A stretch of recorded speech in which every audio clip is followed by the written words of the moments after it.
Hola a todos y a todas. Hoy finalizamos la materia, último tema, tema 11, estilos educativos. En este tema vamos a diferenciar tres tipos de estilos que hacen diferencia en relación a quién nos estamos refiriendo. Estilos educativos familiares, la familia cómo educa a sus hijos, los estilos educativos parentales que ya habéis visto, estilos de enseñanza o estilos docentes, es decir, cómo enseñan los maestros y las maestras, cómo enseñamos a nuestros alumnos, y por último los estilos de aprendizaje, cómo los alumnos aprenden. Aquí vamos a ver distintos estilos y diferentes clasificaciones. Todos estos estilos se pueden mejorar, perfeccionar e ir modificando lentamente a situaciones más adecuadas. Los estilos educativos parentales a través de las escuelas de padres. Muchos centros educativos organizan escuelas de padres, ayuntamientos, asociaciones, pero también en la escuela. En la escuela pues, se organiza bien desde el departamento de orientación, incluso los maestros y maestras que tenéis reuniones con los padres, sobre todo a principio de curso, dais pautas para cómo trabajar los padres con sus hijos. Por tanto, estamos haciendo una pequeña escuela de padres. Los estilos de enseñanza o docentes del profesorado tiene que ver, pueden mejorarse a través de la formación, cursos que vais a ir realizando a lo largo de vuestra vida profesional. La formación permanente del profesorado os va a enseñar metodologías, técnicas nuevas, iréis cambiando y adaptándose a las distintas circunstancias, a los distintos alumnos, atendiendo a la diversidad. Y por último, los estilos de aprendizaje, que hace referencia a cómo estudian los alumnos, que pueden ir cambiando y mejorando a través de técnicas de trabajo intelectual, técnicas de estudio, modificando sus hábitos de estudio y distintas actividades que van a ir desarrollando. Sí es cierto que de manera innata, niños y niñas van a tender a estudiar de una manera o de otra, que ya veremos a continuación. Comenzamos por los estilos educativos parentales. Vamos a ver 4 tipos de estilos educativos: autoritario, permisivo, negligente y democrático, que tiene que ver en función de cómo educan a sus hijos en relación a 2 aspectos, 2 variables. Uno es las normas, el control y la disciplina que tienen sobre sus hijos, y por otro lado la afectividad, diálogo y comunicación. Por tanto, podemos generar estos ejes. Entonces tenemos un perfil autoritario, que son muy exigentes, hay mucha norma y disciplina, y muy fríos, poco diálogo, poca comunicación con sus hijos. En el lado opuesto, pues vamos a tener los permisivos, que son muy permisivos a nivel de conducta y exigencia, no hay normas, le permiten todo a sus hijos, pero son muy cálidos, muy afectivos con sus hijos, muy cariñosos. Tenemos por otro lado los negligentes o irresponsables, que son excesivamente permisivos y muy fríos. Podemos decir que pasan de sus hijos, realmente le dejan hacer lo que les dé la gana, no tienen comunicación con ellos, tampoco hay normas. Y el modelo ideal, que sería el perfil responsable o democrático, que son personas exigentes, existen normas en casa y también tienen mucho diálogo. Le explican las normas, por qué se tiene que hacer así, pero se mantienen en esas normas con cierta flexibilidad en casos puntuales. Bien, esto pues genera lógicamente cambios en los niños y afecta a su desarrollo. Esto lo habéis visto en el primer cuatrimestre en Psicología del Desarrollo, pues que los padres autoritarios pues van a generar que haya niños pues eso, que no sean muy felices, temerosos, ansiosos por las comparaciones, frases del niño llega al padre, he sacado un 9, pues podría sacar un 10. Algunos seguro que se está riendo ahora. Habilidades de comunicación pobres, no hay diálogo, descontrol a la falta de supervisión, es decir, cuando no están los padres se suelen descontrolar. Indiferentes, pues tienen un comportamiento social inadecuado, autoestima baja e inmaduros, pueden parecer los más chulos, prepotentes, pero realmente son muy inmaduros. Y en adolescencia suelen tener problemas de absentismo y delincuencia. Los permisivos son niños que no aprenden a controlarse. Les han consentido todo y entonces pues no entienden un no.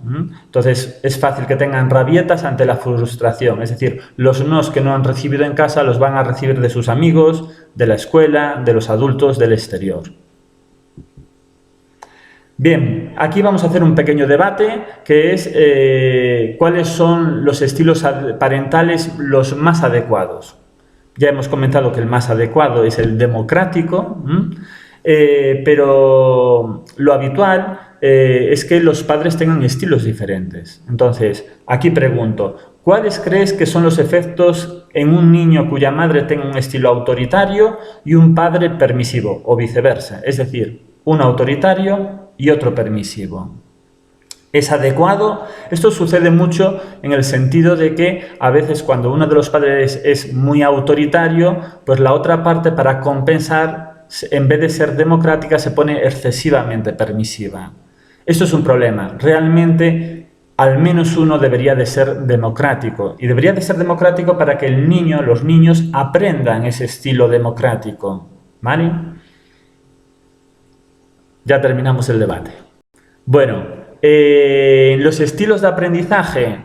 Los estilos de aprendizaje, pues, es cuál es la mejor manera, las mejores condiciones en las que un alumno aprende. Cada uno de nosotros aprendemos de manera diferente. Entonces, habría que ver en qué condiciones este alumno en concreto con el que voy a trabajar aprende más, y deberíamos de adaptarnos en la medida de lo posible. Lógicamente, en una clase con 25 es complejísimo porque habrá 25 estilos de aprendizaje. Los profesores de apoyo, los PTs, que lo tienen mucho más fácil, sí que deberían de conocer al máximo ese estilo de aprendizaje para adaptarse a cada uno de los niños que está apoyando. Pero bueno, nosotros como profesionales de la educación debemos intentar conocer esos estilos e ir adaptándonos poco a poco y sobre todo ir cambiando los estilos y las actividades que proponemos. Bien, dentro de esos estilos tenemos el estilo visual, el auditivo y el kinestésico, que son los tres estilos principales. Se añadió en algunos autores un cuarto que hace referencia al aprendizaje por lectoescritura, este cuarto. Lo habitual y los tres tradicionales es eso: visual, auditivo y kinestésico. Tenéis un documento del Gobierno de Canarias que se envió a todos los maestros en la comunidad, para que trabajaran y analizaran los estilos de aprendizaje. Ese documento lo tenéis íntegro y me llega con que leáis las 10 primeras páginas, que hace referencia a cómo se trabajan estos tres aspectos: visual, auditivo y kinestésico, con diferentes ejemplos. Estas características, según qué modalidad, es decir, a través de qué sentidos aprenden más los niños. Hay niños más visuales, es decir, aprenden que tienen una buena capacidad de memoria fotográfica. Hay niños más auditivos. Los niños auditivos tienen muchísima facilidad, por ejemplo, para aprender idiomas. Se le discrimina muy bien el aspecto fonético. Hay niños que aprenden mucho a través de la lectoescritura, pocos, pero sí que aprenden mucho, estos que tienen este componente, y son los que cuando van a cualquier sitio necesitan coger una libretita y escribir y sacar sus ideas principales. El kinestésico, y aprende a través de las sensaciones, sobre todo manipulación de objetos, que se trabaja mucho en el campo de la educación especial, manipular objetos para el aprendizaje. Aquí tenéis una pirámide de Blair que nos dice cómo se aprenden, según los diferentes estilos, cuáles son los prioritarios para mantener la información en la memoria.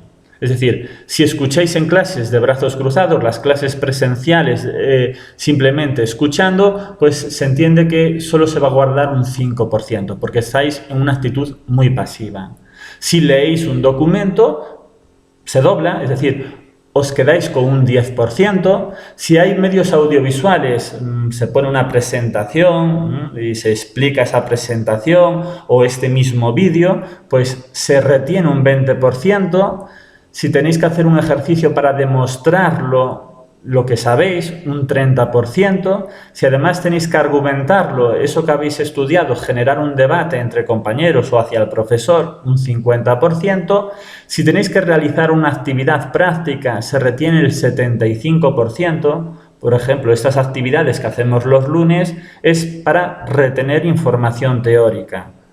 Se supone que a través de actividades prácticas, poner ese conocimiento en práctica aumenta la retención de la información. Por eso es muy importante que hagáis una actividad a la semana.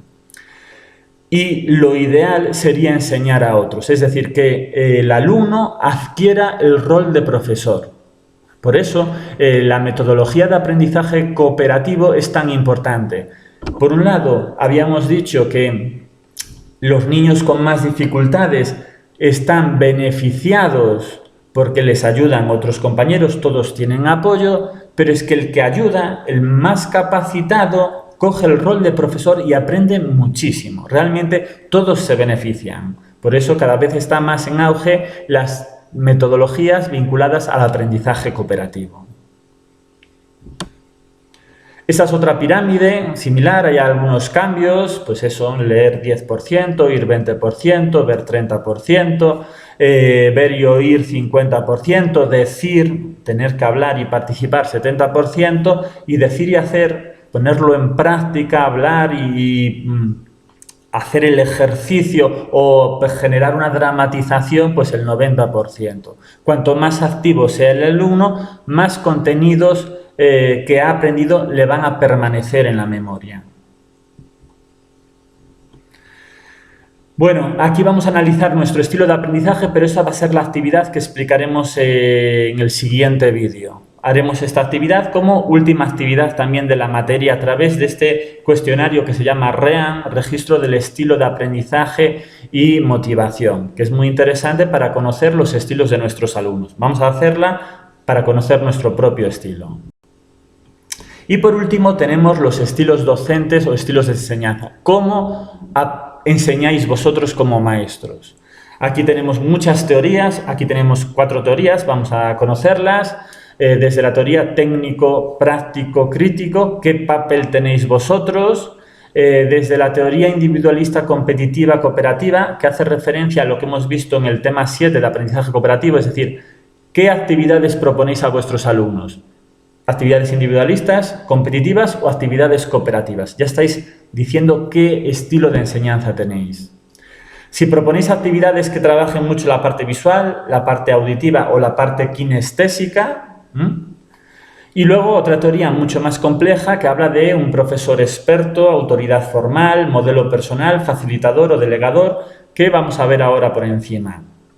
Aquí nos hablan de cuál es el papel del profesor a la hora de enseñar a través de estos 5 niveles. Desde experto, un profesor que sienta cátedra, es decir, domina muchísimo la disciplina, tiene un conocimiento y se lo propone a sus estudiantes. Un poco más de clase magistral, que en momentos de parte teórica es lo que más tenéis en la universidad, por ejemplo, a la parte más delegadora.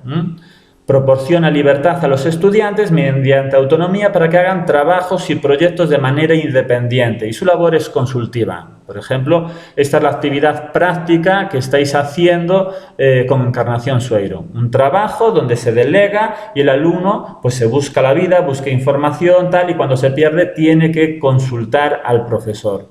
Es decir, hay distintos estilos y esos estilos deberían de ir cambiando.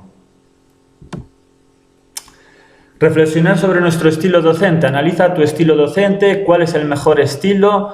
Bueno, realmente la conclusión y el debate que vamos a hacer en clase es que aunque nosotros vamos a tener tendencia a tener un estilo educativo porque nos sentimos más cómodos con ese estilo, lo que deberíamos hacer es adaptarnos a muchos estilos, porque cuantos más estilos tengamos, a más niños vamos a llegar.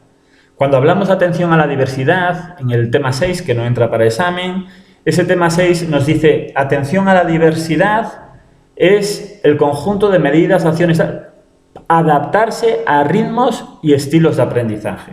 Por tanto, debemos de adaptarnos a todos estos estilos de aprendizaje de los alumnos, a sus ritmos, a sus motivaciones, a través de nuestra forma de enseñar.